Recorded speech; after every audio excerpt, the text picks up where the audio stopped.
This time it's a creative piece of content by ESPN that's caught my eye.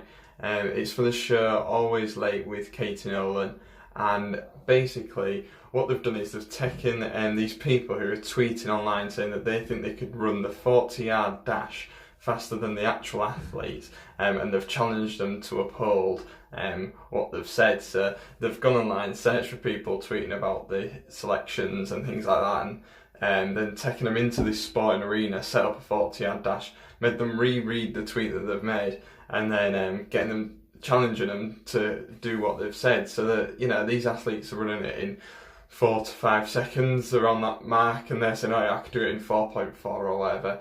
And most of them struggle to get under 6 seconds.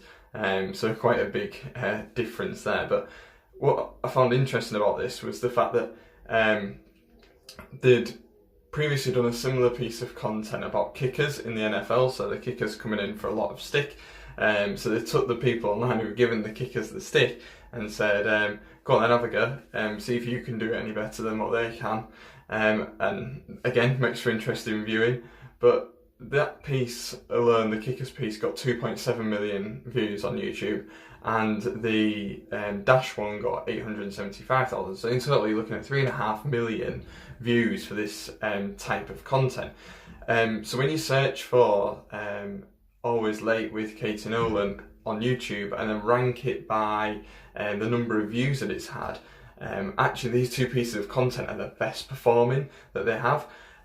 Which made me think, although they have come back and redone this content in terms of the dash piece, why haven't they created more of this content? And actually, how applicable is it to other people that maybe there's a piece of content that's performing well for you, and you're not utilising it in as much as it could be? So maybe have a look back through your analytics and see if there's anything that stands out as being a good performing piece, and try and emulate that again by doing a variation of that piece of content, especially if you're doing something on a regular basis that performs better than the other pieces that you've already got. It's definitely worth doing it again and again just to check if it is really working as well as it seems to be. And if it is, then this could be a good piece of strategy for you to use going forward.